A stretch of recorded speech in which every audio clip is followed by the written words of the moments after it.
Heartbreakers that have fallen from the life I once knew. So I was a very young age, I've always loved art, drawing, writing. And it made me feel good because I could go somewhere else. It was an escape from the world that I was living in at the time. I was 15 years old, I'd get put in this adult prison and they locked me up in solitary confinement for 3 weeks because they didn't know what to do with children, which was traumatising. And the soul keeps on hauling, healing wounds of war. But it's Found the light in the darkness in there as well, and maybe that was the light switched on later in my life when I had to get it out, because I did feel something in there when I was alone in that cell. 'cause it's not about the blame. Now the psychological mental damage of that caused me a lot of anger. And I'm a kid, I want to get out and play in the streets. I don't want to be locked up in a jail cell for 3 weeks and not be allowed to speak to anybody and fed in the room as well. And when I did get out and I would tell people my story, they didn't believe me. And who could blame them? Who's going to believe that? They locked this kid up in the jail for trying to steal food, carcerated her for 2 years. So I said, right, there's only one way out of this. I need to write the story. Now by this time I was full of anger, hate against the system, the injustice of it, and very disordered myself, you know, and I wanted to fix me, heal me. I didn't want to feel like this.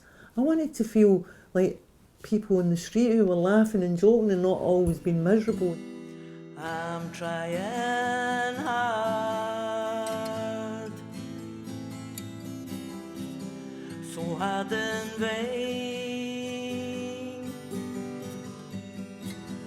to ease my problems,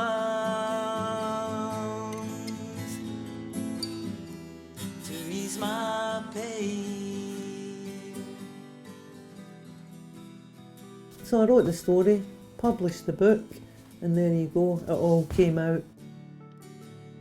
It's a horrific story and it's an atrocity, some of the stuff that happened, not just to me but to other people.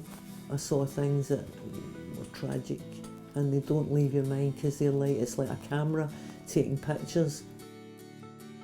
Those images never go away, but using those images through the arts, through music, through writing, that's where you escape, because you create something from that, and when you look at that creation, you're like, hey, I've created that and now that's not inside of me.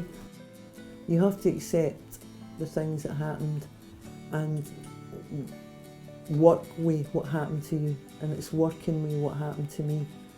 And I was lucky at one point when I came out of the prison, there was a psychologist.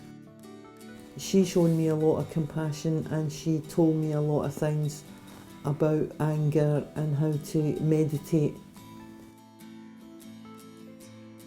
Hope is the light at the end of the tunnel. You can only go in the dark so long. You can only go to the depth of the earth, the darkness of it, and there's no more below that. You've got to come back up to some sort of light. There's always a spark. It's like a light switch. Click, click. Once it switches on, you thought there's hope, as long as you get people to believe in you and support you.